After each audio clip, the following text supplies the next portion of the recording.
Diabetes ఎందుకు వస్తుంది, దానిలోని డిఫరెంట్ టైప్స్, వివిధ రకాలైన డయాబెటీస్ గురించి ముందు తెలుసుకుందాం. మనం ఇంతకు ముందు చెప్పుకున్నట్టు మీ రక్త ప్రవాహంలో ఎక్కువ గ్లూకోజ్ ప్రసరణ మధుమేహానికి కారణమవుతుంది. అయినప్పటికీ మీ రక్తంలో గ్లూకోజ్ స్థాయిలు ఎక్కువగా ఉండడానికి కారణం డయాబెటీస్ రకాన్ని బట్టి మారుతూ ఉంటుంది. టైప్ 2 డయాబెటీస్ వచ్చేసి ఇది చాలా సాధారణ రకం. ఇది డయాబెటీస్ ఉన్న వారిలో 90 నుంచి 95% ఈ డయాబెటీస్తో బాధపడుతున్నారు. టైప్ 2 డయాబెటీస్తో మీ కండరాలు, కొవ్వు మరియు కాలేయంలోని కణాలు ఇన్సులిన్కు స్పందించినప్పుడు ఇన్సులిన్ నిరోధకత సంభవిస్తుంది, లేదా తగినంత ఇన్సులిన్ తయారు చేయనప్పుడు ఇది వస్తుంది. టైప్ 2 డయాబెటీస్ చాలా సంవత్సరాలుగా అభివృద్ధి చెందుతుంది మరియు సాధారణంగా పెద్దవాళ్ళలో నిర్ధారణ అవుతుంది.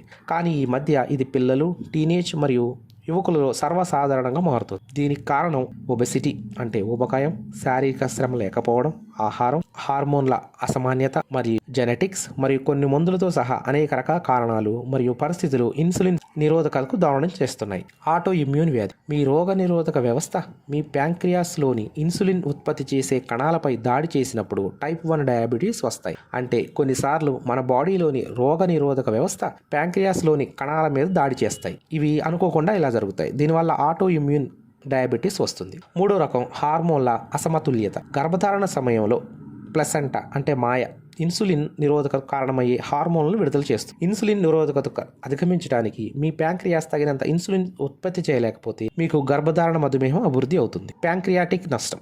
మీ ప్యాంక్రియాస్కు శారీరక నష్టం పరిస్థితి అంటే శస్త్రచికిత్స ఆర్ ఏదైనా గాయాల వల్ల ఇన్సులిన్ తయారు చేసే సామర్థ్యానికి ప్రభావితం గురవుతుంది. ఫలితంగా టైప్ 3 డయాబెటీస్ వస్తుంది. ఇంకోటి జెనెటిక్ మ్యుటేషన్స్ అంటే కొన్ని జన్యు రకాల ఉత్పరివర్తనాలు అంటే జెనెటిక్ మ్యుటేషన్స్ ఆర్ న్యూబార్న్ బేబీస్కి ఇవి కారణమవుతాయి. కొన్ని దీర్ఘకాలిక మందుల ఉపయోగం వల్ల కూడా ఈ టైప్ 2 డయాబెటీస్కి దారితీసే పరిస్థితులు ఉంటాయి.